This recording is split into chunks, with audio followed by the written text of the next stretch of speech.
ঈদের আগেও দাঁতে একটা পোকা মতন দাঁত যন্ত্রণা করতো। দাঁত যন্ত্রণা হলে ডাক্তারের কাছে নিয়ে যাওয়া হয়েছে, তখন ওটা দেখা দেয়নি। তার দুদিন ঈদের দু একদিন পরে দেখছি যে গালে খেতে গিয়ে একটু ফোলা মতন হয়েছে। তারপর থেকে আস্তে আস্তে এরকম ফুলে গেছে। হ্যাঁ, আগে পড়ে গেছিল কতদিন আগে? পড়ে গিয়েছিল খেলতে খেলতে পড়ে গিয়েছিল। কতদিন আগে? 2 মাস দেড়েক মতন হবে। না বেশি আছে। দেখি হা করো বাবা, বলছি হা করো।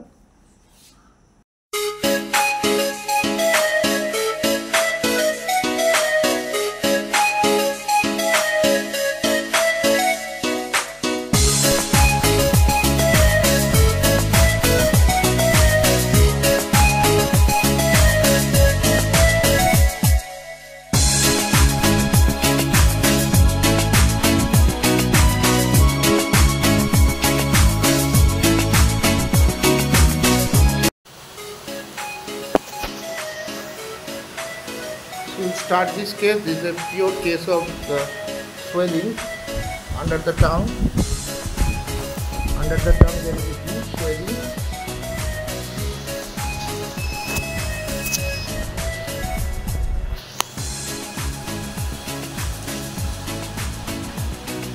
Huge swelling under the tongue.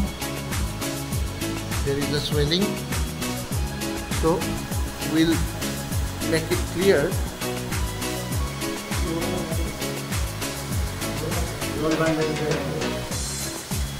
Thank Dr. Rajiv Bhatta is giving the anesthetic. Rajiv, hi. Hoida is there.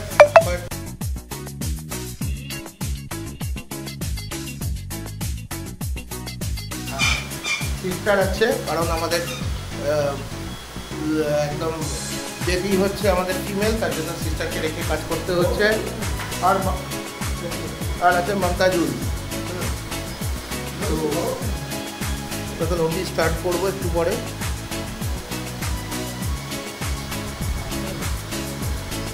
আচ্ছা, থ্রোট প্যাক দিবি ভালো করে, ভিজিয়ে নেই।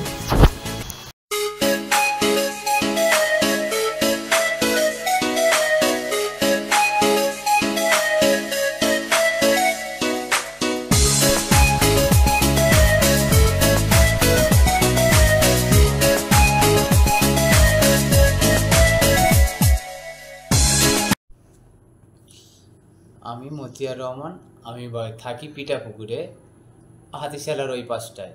এটা আমার মেয়ে, নাম নুসরাত পারভিন।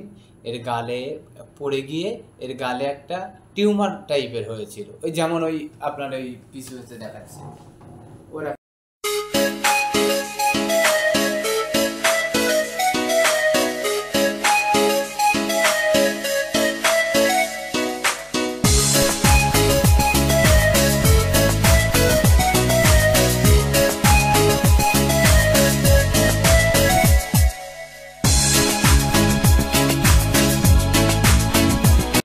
ছিল। এরপরে ডাক্তার অনির্বাণ সেনগুপ্তর সাথে যোগাযোগ করে উনি ওই স্যার অপারেশন করে আমার প্রবলেমটা সলভ হয়ে গেল ইনশাল্লাহ। এটাই সৌভাগ্য। এরপরে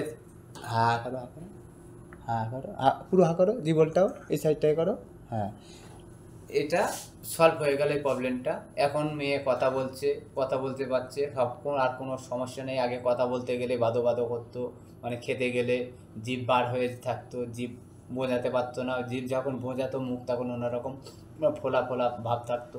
এখন আর সেরকম নেই, পুরোটাই স্যাটিসফাই হয়েছে।